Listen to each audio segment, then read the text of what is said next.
Aula de História, professora Karine. Bendito seja o Senhor Deus, nosso Salvador, que cada dia suporta as nossas cargas. O nosso Deus é um Deus que salva. Ele é o soberano, ele é o Senhor que nos livra da morte. Salmos 68, 19 e 20.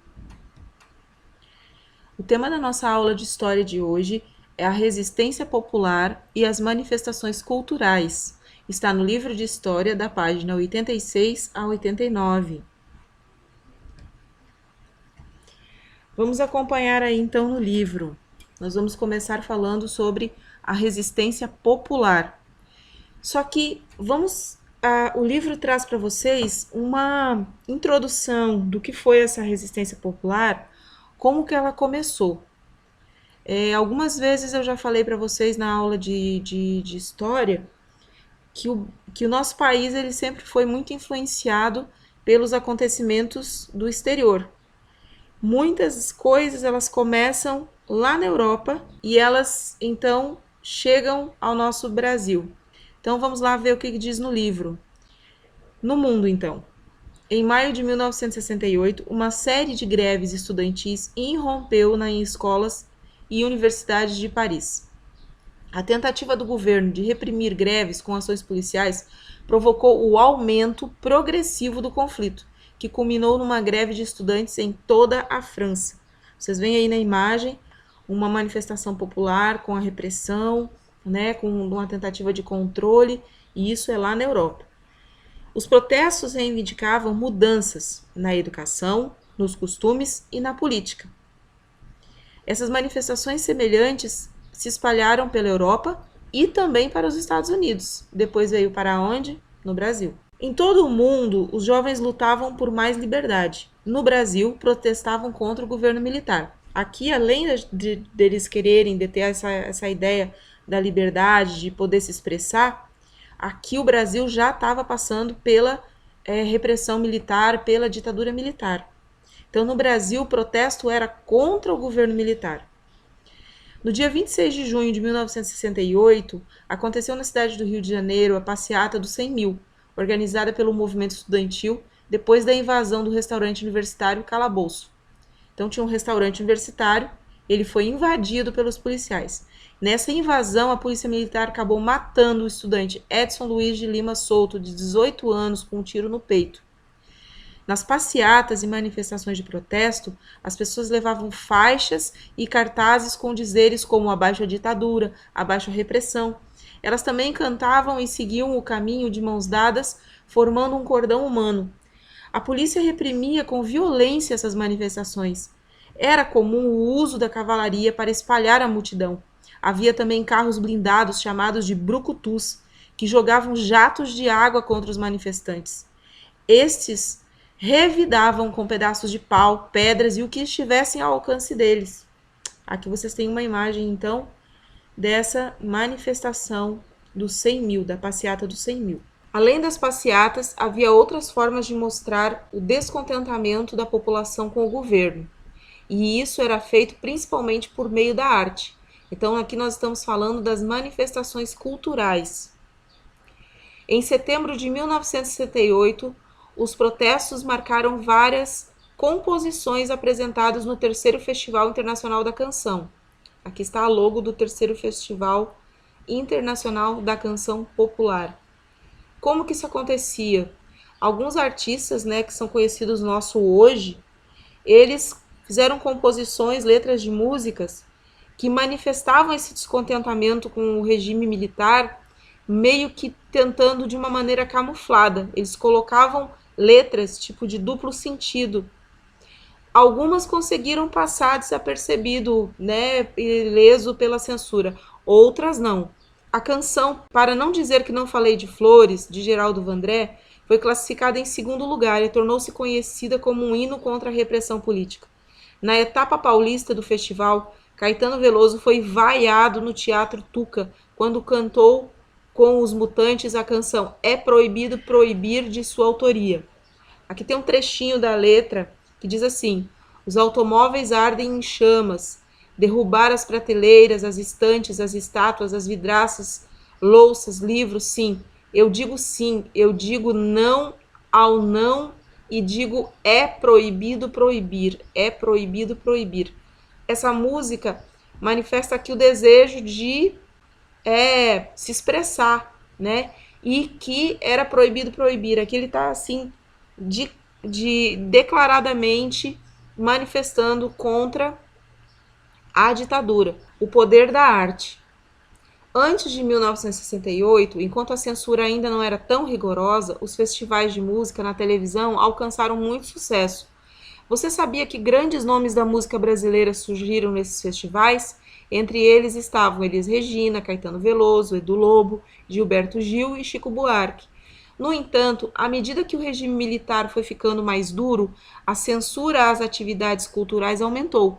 Shows e peças de teatro passaram a ser censurados e cortados e cancelados. Em novembro de 1972, por exemplo, em um show no Teatro Castro Alves, em Salvador, Caetano Veloso e Chico Buarque não cantavam as partes das letras que tinham sido cortadas pela censura. Porém, a plateia conhecia as canções e cantava junto, completando o que faltava. Em 19 de março de 1970, o cantor e compositor Chico Buarque é recebido com festa em seu desembarque no aeroporto do Rio de Janeiro, ao voltar ao Brasil após o exílio na Itália. Na foto, Chico segura a bandeira do Fluminense, clube do qual ele é torcedor, tá? Isso aqui, gente, essa foto é uma foto histórica, porque esse cantor ele foi exilado, ele foi mandado para fora do Brasil por conta da censura. Então ele foi um grande crítico da ditadura, né? Nas letras das suas canções, muitas palavras tinham duplo sentido.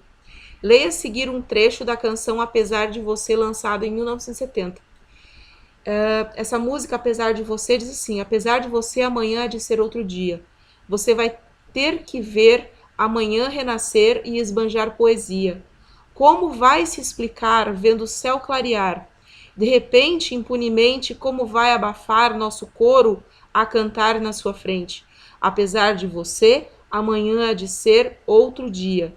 Você vai se dar mal, etc e tal, lá, lá, lá, lá, lá, lá. Bom, essa letra, ela faz uma crítica à ditadura. Tinha um trecho dela que diz assim, a letra fala de alguém que manda e que exerce poder e não admite discussão.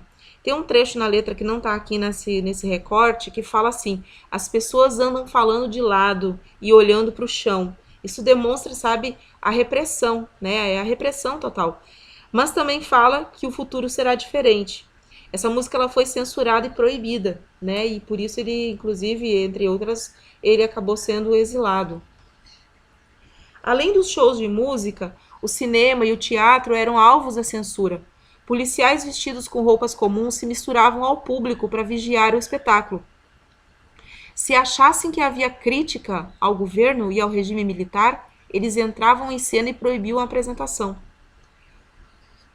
O teatro foi uma das formas mais importantes de resistência contra a ditadura. Muitas peças foram criadas e encenadas nesse período, como Opinião, de Oduvaldo Viana Filho, Armando Costa e Paulo Pontes, Arena contra Zumbi, de Augusto Boal e Jean Francisco Guarnieri, Roda Viva, de Chico Buarque, Rasga Coração, de Oduvaldo Viana Filho, Ópera do Malandro, de Chico Buarque. Então, vocês estão vendo aqui que o Chico Buarque produziu muitas coisas. Além de músicas, ele produziu peças de teatro.